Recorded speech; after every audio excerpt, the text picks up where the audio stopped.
नमस्कार बंधुगण समस्त को स्वागत भत्तार आ गोटे अपडेट वीडियो को।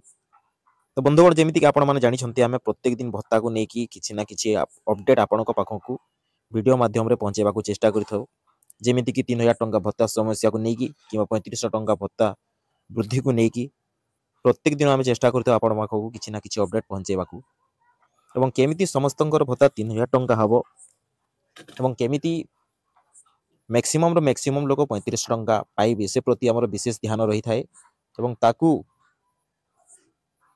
दृष्टि रखी आम प्रत्येक दिन सरकार को गोटे मेसेज देवा चेष्टा कर भत्तार जहाँ जहाँ समस्या रही वर्तमान विभिन्न जिले में से सबू आपण दृष्टिगोचर करने को चाहिए और आपण मानक सचेतित करने को चाहिए।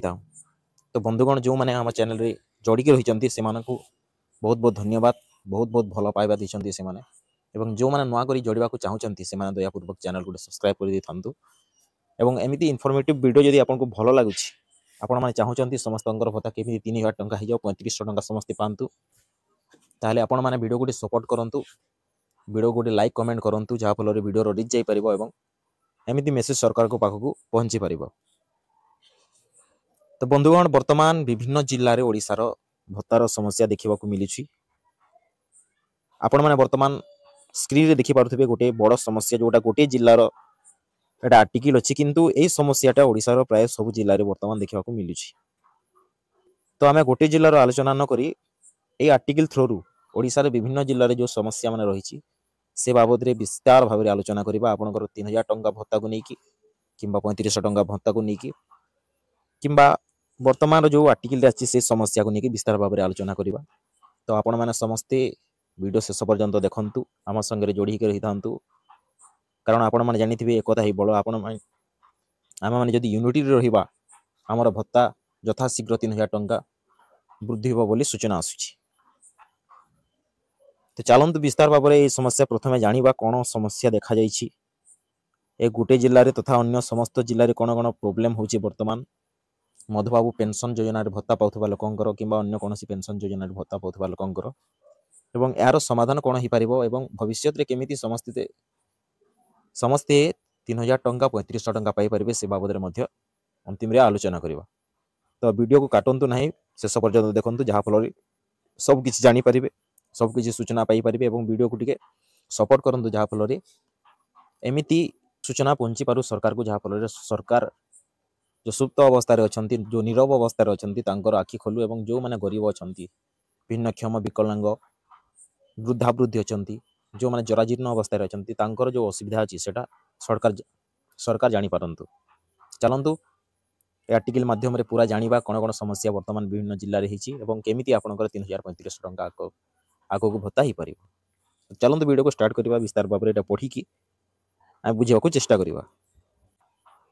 वर्तमान आपण मैंने देखिपे यहाँ गोटे आपणकर भत्ता को लेकिन मधुबाबू पेंशन योजना गोटे समस्या देखा विभिन्न जिले में ओडिशार किंतु एटा गोटे जिलार केवल आर्टिकल आसी जोटा कि धन्यवाद से मानू जो मैंने कि यहाँ आर्टिकल पहुँचवाई चेष्टा कर समस्त दृष्टिगोचर कर। तो आपण मैंने वर्तमान ध्यान देकी देखो मु सब आपन को पढ़ी बुझे दूची यार कारण निराकरण बाबद में अंतिम विचार करवा।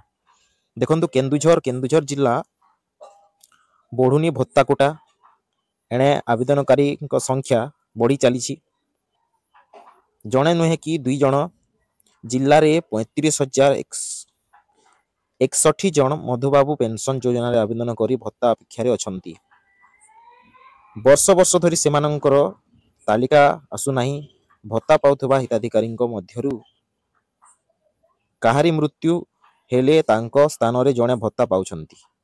सामाजिक सुरक्षा योजना रे भली कार्यकारिता जो अनेक वृद्धा वृद्धि दुर्दिन मध्य गति कर भत्ता कोटा बा मंजूर संख्या न बढ़िया जाए एभली स्थिति लगी रही विभाग सूत्र जना पड़ी। सूचना अनुसार इंदिरा गांधी जातीय वार्धक्य भत्ता पेंशन योजना जिलार वर्तमान 47,916 जन भत्ता पाउछंती। इंदिरा गांधी जातीय विधवा भत्ता योजना 25,660 जन भत्ता एवं इंदिरा गांधी जातीय भिन्नक्षम भत्ता योजना मात्र 1120 जन भत्ता पाउछंती। अन्यपटे राज्य सरकार मधुबाबू पेंशन योजना एवं 1,49,025 जन भत्ता पाउछंती। ଏହି ଯୋଜନାରେ କେନ୍ଦୁଝର ସଦର ବ୍ଲକର 9,898 ଜଣ ଭତ୍ତା ପାଉଥିବା ବେଲେ 2924 ଜଣ ଆବେଦନକାରୀ ଅପେକ୍ଷାରେ ଅଛନ୍ତି। ବାଂଶପାଲ ବ୍ଲକର 3,337 ଜଣ ଭତ୍ତା ଅପେକ୍ଷାରେ ରହୁଥିବା ବେଲେ 534 ଜଣ ଆବେଦନ କରିଛନ୍ତି। ଚେରକୋଲ ବ୍ଲକର 8,868 ଜଣ ଭତ୍ତା ପାଉଥିବା ବେଲେ 1,577 ଜଣ ଆବେଦନକାରୀ ଅପେକ୍ଷାରେ ଅଛନ୍ତି। ପାଟଣାଗଡ଼ ବ୍ଲକରେ 10,187 ଜଣ ଭତ୍ତା ପାଉଥିବା ବେଲେ 2,356 ଜଣ ଅପେକ୍ଷାରେ ଅଛନ୍ତି। ସହରାପଡ଼ା ବ୍ଲକରେ 8,307 ଜଣ ଭତ୍ତା ପାଉଛନ୍ତି ଏବଂ 2,758 ଜଣ ଅପେକ୍ଷାରେ ଅଛନ୍ତି। ଘଟଗାଁ ବ୍ଲକର 10,233 ଜଣ ଭତ୍ତା ପାଉଥିବା ବେଲେ 2,719 ଜଣ ଅପେକ୍ଷାରେ ଏବଂ ହରିଚନ୍ଦନପୁର ବ୍ଲକର 10,602 ଜଣ ଭତ୍ତା ପାଉଥିବା ବେଲେ 2,874 ଜଣ ଅପେକ୍ଷାରେ ଅଛନ୍ତି। ଆନନ୍ଦପୁର ବ୍ଲକର 9,898 ଜଣ ଭତ୍ତା ପାଉଥିବା ବେଲେ ଏବଂ 2,924 ଜଣ ଅପେକ୍ଷାରେ ଅଛନ୍ତି। ଘାସିପୁରା ବ୍ଲକରେ 13,933 ଜଣ ଭତ୍ତା ପାଉଥିବା ବେଲେ 4,546 ଜଣ ଆବେଦନକାରୀ ଅଛନ୍ତି। ହାଟଡିହି ବ୍ଲକରେ ସର୍ବାଧିକ 14,932 ଜଣ ଭତ୍ତା ପାଉଥିବା ବେଲେ 3,899 ଜଣ ଆବେଦନକାରୀ ଅଛନ୍ତି। ଚମ୍ପୁଆ ବ୍ଲକରେ 9,401 ଜଣ ଭତ୍ତା ପାଉଛନ୍ତି ଓ 1,436 ଜଣ ଅପେକ୍ଷାରେ ଅଛନ୍ତି। ବର୍ତ୍ତମାନ ଦେଖୁଥିବେ ମୁଖ୍ୟ ଭାବରେ ଭତ୍ତା ଅପେକ୍ଷାରେ 35,000 ଆବେଦନକାରୀ ମାତ୍ର ଗୋଟିଏ ଜିଲ୍ଲାରେ ଅଛନ୍ତି। ତ ବର୍ତ୍ତମାନ ଓଡ଼ିଶାରେ ଯେଉଁ 30ଟି ଜିଲ୍ଲା ଅଛି ଆପଣମାନେ ହିସାବ କରିଦିଅନ୍ତୁ। ଏମିତି ପ୍ରତ୍ୟେକ ଜିଲ୍ଲାରେ କେଉଁଠି 35,000 କେଉଁଠି 40,000 କେଉଁଠି 50,000 ଏମିତି ଅପେକ୍ଷାରେ ରହିଛନ୍ତି ଏବଂ ଯେଉଁମାନଙ୍କ ପ୍ରକୃତ ବୟସ ହେଇସାରିଲାଣି 60+ ହେଇଗଲାଣି ସେମାନେ ମଧ୍ୟ ଭତ୍ତା ପାଇବାରେ ବଞ୍ଚିତ ହୋଇଅଛନ୍ତି। ତ ଏଥିରେ ସେଇ ଲୋକମାନଙ୍କର ଦୋଷ କ'ଣ? ଯେଉଁମାନେ ଭତ୍ତା ପାଇବା କଥା ତାଙ୍କର ଦୋଷ କ'ଣ?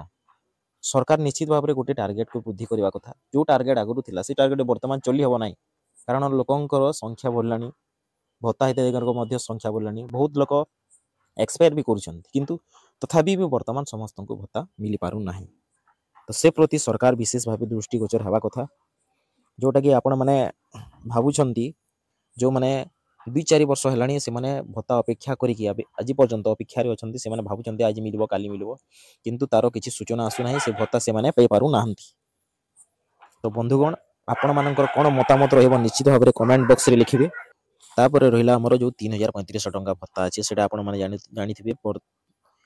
କିଛି ଦିନ ଆଗରୁ ନୂଆପଡ଼ା ଡିଷ୍ଟ୍ରିକ୍ଟରେ ଯେଉଁ ଆମର ଇଲେକ୍ସନ୍ ହେଇଥିଲା ସେଠାରେ ବିଭିନ୍ନ ଜାଗାରେ କୁହାଯାଇଛି, ପ୍ରଚାରକମାନଙ୍କ ମଧ୍ୟରେ କିମ୍ବା ବିଭିନ୍ନ ନେତାଙ୍କ ମୁହଁରୁ ସେମାନେ ଲୋକଙ୍କୁ ପୁଣି ଆଶ୍ୱାସନା ଦେଇଛନ୍ତି କି ସମସ୍ତଙ୍କର ଭତ୍ତାକୁ 3,000 ଟଙ୍କା କରାଯିବ ବୋଲି। ଯେତେବେଳେ ସେମାନେ ଇଲେକ୍ସନ୍ ଜିତି ସାରିଲେଣି ସେମାନଙ୍କର ଭତ୍ତାକୁ ନିଶ୍ଚିତ ଭାବରେ ସମସ୍ତଙ୍କର ଅଲ୍ ଓଡ଼ିଶାର ଭତ୍ତାକୁ 3,000 ଟଙ୍କା କରିବା କଥା। ଯଦି ନ କରୁଛନ୍ତି ପୁଣି ଥରେ ସେମାନେ ବିଶ୍ୱାସଘାତକତା କରୁଛନ୍ତି, ତାହେଲେ ଆଗାମୀ ଦିନରେ ପଞ୍ଚାୟତ ଇଲେକ୍ସନରେ ସମସ୍ତେ ତାର ଜବାବ ଦେଇଦେବେ।